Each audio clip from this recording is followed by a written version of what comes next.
드셔보시면 합니다. 그리고 이제 보쌈 속을 딱 넣어서 쌈을 싸가지고. 안녕하세요, 간단맨입니다. 오늘은 초간단 한방 보쌈 고기 삶는 법을 알려드리고자 합니다. 보쌈 고기의 수육을 삶는 방법에 여러 가지가 있지만 제가 지금까지 해본 결과 가장 쉽고 가장 간편하고 그러면서 맛도 보장이 되는 고기 삶는 법을 알려드리고자 합니다. 재료는 고기와 물과 그리고 이 쌍화탕만 있으면 끝입니다. 다른 건 전혀 필요 없어요. 그리고 중요한 건 이 쌍화탕인데, 이 쌍화탕은 반드시 약국에서 사셔야 합니다. 왜냐하면 약국 말고 다른 편의점이나 마트나 그런 데서 파는 것은 이 광동 쌍화탕이 아닌 유사 제품입니다. 이러니까 꼭 제가 쌍화탕 홍보대사 같은데 협찬받은 건 아니니까 오해 안 하셔도 되고요. 반드시 약국에 있는 쌍화탕을 사셔야 진짜 쌍화탕입니다. 왜냐하면 이 쌍화탕에 들어간 재료들이 한방 재료이기 때문입니다. 하지만 마트나 편의점에서 파는 것들은 쌍화탕의 이름만 딴 다른 뭐라고 표현을 해야 될까요? 한방 재료가 아닌 맛을 내기 위한 그런 재료들이 들어가 있어요. 그래서 다른 쌍화탕으로 고기를 삶으시면 제가 보장해드리는 맛이 나오지 않습니다. 그래서 꼭 약국에서 이 광동 쌍화탕을 구매하시기를 바랍니다. 자, 그럼 이 쌍화탕을 얼마나 집어넣느냐? 지금 제 앞에 고기가 이렇게 두 덩이 준비되어 있는데 각각 700g 정도 됩니다. 그러니까 한 근이 약간 넘는 양이죠. 이 700g 하나당 쌍화탕 3병 정도면 적당합니다.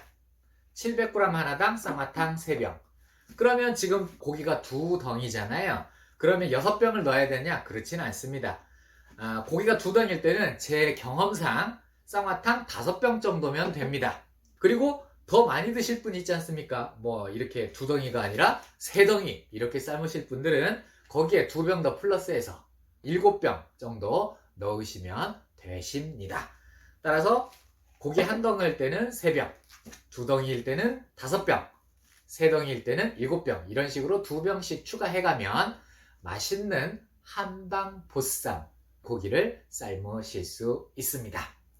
자, 그럼 바로 고기 삶으러 가겠습니다. 자, 그럼 이제 주방에서 고기를 삶는 장면을 보여드리겠습니다. 자기가 가지고 있는 그릇의 크기에 맞춰서 고기를 자르시면 되겠습니다. 지금 저는 이만한 그릇에 고기를 삶을 거기 때문에 3등분 정도 해서 고기를 자르도록 하겠습니다.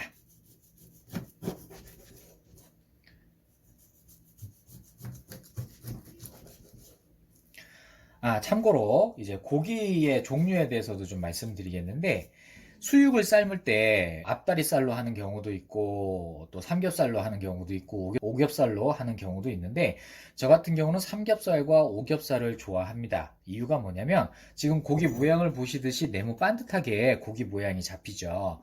근데 앞다리살은 네모 반듯하게 고기 모양이 잡히질 않아요. 그럼 무슨 차이가 있느냐? 나중에 고기가 다 익었을 때 고기를 이제 얇게 썰어야 하는데 이렇게 네모난 모양이 얇게 썰기가 좋습니다. 그래서 삼겹살이나 오겹살을 사용을 합니다. 이것은 취향이니까 원하시는 대로 하시면 될 것 같아요. 그리고 저는 오늘 다 할 게 아니라 이만큼은 남기고 보쌈을 할 거기 때문에 조금 남기겠습니다.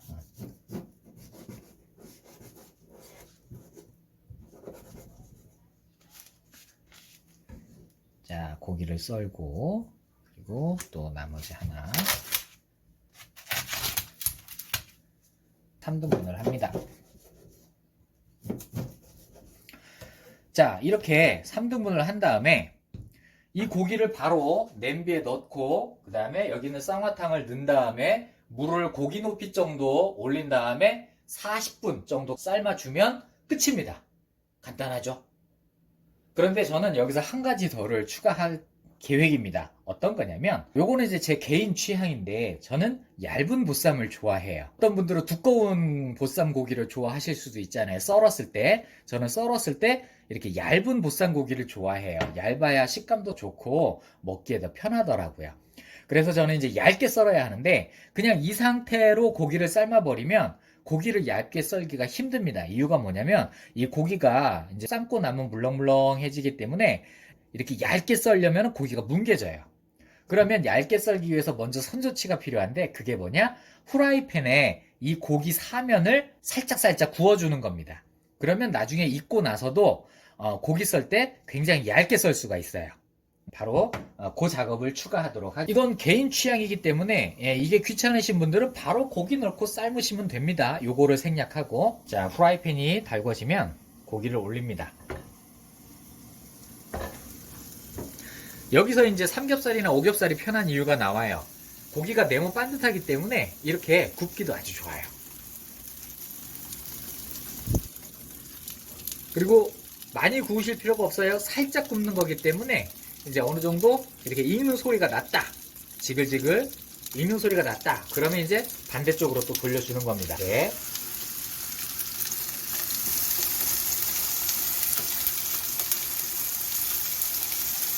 이렇게 세워서 또 다른 면을 익혀주고 또 어느 정도 익으면 또 돌려서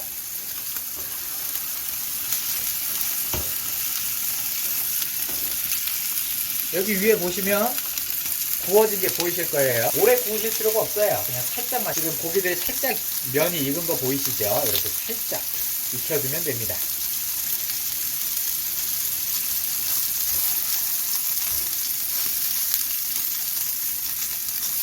자 이렇게 네 면을 익혔으면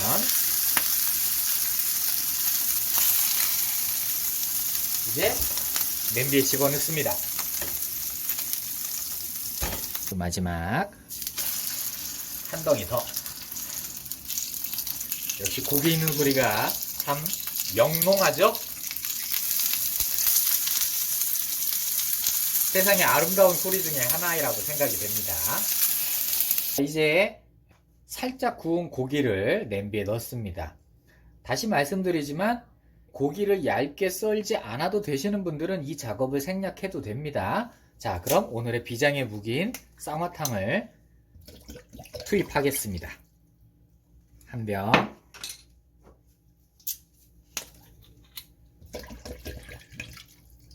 두 병,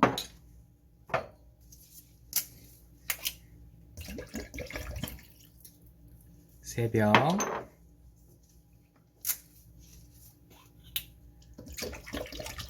네 병. 고기를 두 덩이를 다 쓴 게 아니기 때문에 4병이면 충분합니다. 그리고 지금 물이 약간 고기의 절반 정도 찼는데 조금 더 부어서 이렇게 고기의 위까지 살짝 올라올랑 말랑 요 정도면 충분한 양이 됩니다. 자, 이 상태에서 이제 중불에서 40분을 삶아주면 됩니다. 자, 그럼 삶도록 하겠습니다. 중불에서 타이머 40분 맞추고 이제 기다리면 됩니다. 자, 지금 10분 정도 지났습니다. 한방 냄새가 아주 그득하게 올라오고 있고 고기의 색깔도 쌍화탕의 그 한방 색깔이 배어서 맛있게 변하고 있습니다. 이제 고기를 이쯤에서 한번 이렇게 살짝 돌려줍니다. 골고루 익으라고. 여기 색깔 보이시나요? 아주 먹음직스러운 색깔로 노릇노릇 지금 고기가 삶아지고 있습니다. 자, 지금 20분 정도 지났습니다. 물의 양이 많이 줄었죠? 괜찮습니다. 충분히 이 정도 양이면 나머지 20분을 삶을 수 있고 또 고기를 한 번 더 뒤집어 주겠습니다. 뭐 고기를 뒤집어주는 작업은 안 하셔도 딱히 상관은 없습니다. 근데 저는 조금 더 맛있게 먹으려고 하는 작업이니까요. 시간이 없고 또 바쁘신 분들은 그냥 처음 상태 그대로 40분을 삶아도 아무런 문제가 없으십니다. 고기가 많이 노릇노릇해졌죠? 잘 익고 있다는 증거죠. 잘 삶아지고 있다는 증거입니다. 자, 이제 30분 정도 지났습니다. 지금 보시면 물의 양도 많이 줄었고 고기를 한번 뒤집어 보겠습니다. 얼마나 더 노릇노릇해졌는지. 화면상으로 색깔이 보이시려나 모르겠는데 훨씬 더 색깔이 진해졌습니다. 이 쌍화탕의 그 한방의 효능이 고기에 잘 배어들고 있는 거죠. 색깔이 노릇노릇 아주 먹음직스럽습니다. 잠시 후에 먹을 시간이 기대가 되네요. 자, 이대로 10분 더 삶은 다음에 이제 자르도록 하겠습니다. 자, 이제 40분 다 삶았습니다. 고기 상태를 보겠습니다. 먹음직스럽죠? 소리도 아주 아름답습니다. 자, 이 상태에서 바로 써는 게 아니라 고기를 꺼내서 이렇게 체에 받쳐서 기름을 좀 빼줍니다. 5분 정도 기름이 밑으로 빠지게 둡니다. 5분 후에 기름이 빠진 다음에 고기를 썰도록 하겠습니다. 자, 이제 5분이 지났기 때문에 고기를 썰도록 하겠습니다. 고기 한 덩이를 빼서. 제가 처음에 말씀드렸을 때 고기를 얇게 썰지 않으면 굽지 않아도 된다고 말씀드렸죠. 저는 구웠기 때문에 이제 고기를 얇게 썰도록 하겠습니다. 표면이 단단하기 때문에 충분히 얇게 썰 수가 있어요. 보통 일반이라면 한 요 정도 두께로 아마 썰 겁니다. 근데 저는 더 얇게 이렇게 썰어 보겠습니다. 고기가 뭉개지지 않고 얇게 잘 썰어져요. 요 정도 얇게. 다음 고기도 썰 때 고기가 뭉개지지 않는 걸 볼 수가 있어요. 사면을 구웠기 때문에. 자, 계속해서 이런 식으로 썰겠습니다. 두꺼운 고기를 선호하신 분들은 이렇게 표면을 굽지 않고 바로 고기를 삶은 다음에 써시면 되겠습니다. 저는 개인적으로 얇은 고기가 훨씬 부드럽고 맛이 좋더라고요. 그래서 약간 번거롭지만 고기의 사면을 살짝 굽습니다.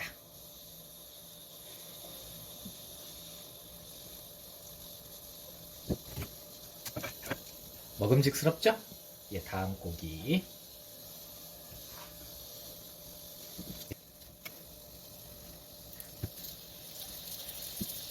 사실 이 정도 보쌈이면 일반 유명한 보쌈과 비교해도 제 생각에는 크게 꿀리지 않을 거라 생각이 됩니다. 오히려 어떤 면에서는 더 맛있을 수가 있어요. 왜냐하면 더 좋은 고기를 사용했지 않습니까?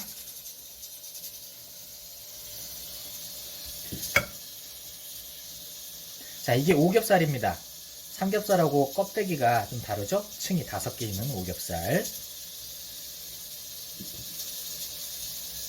오겹살은 삼겹살과 달리 약간 쫀득한 맛이 있어서 삼겹살과는 색다른 맛이 있어서 같이 먹으면 더 좋더라고요.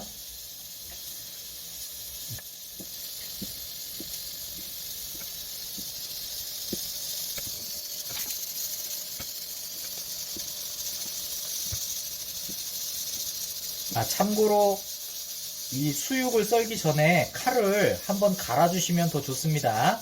저도 칼을 한번 갈았습니다.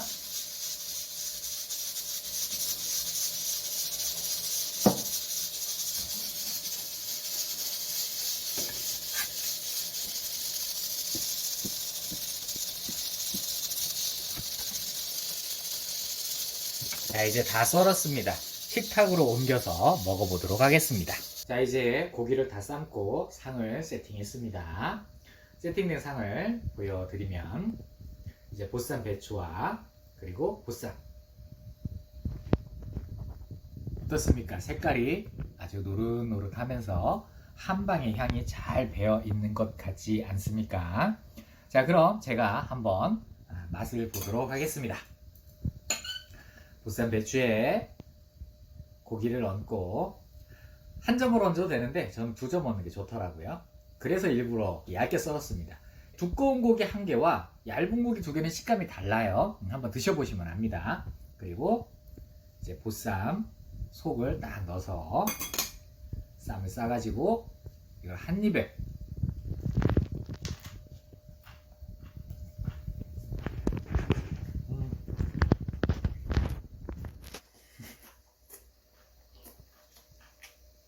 제가 아무리 맛있다고 말씀을 드려도 무슨 의미가 있겠습니까? 한번 직접 해서 드셔보십시오.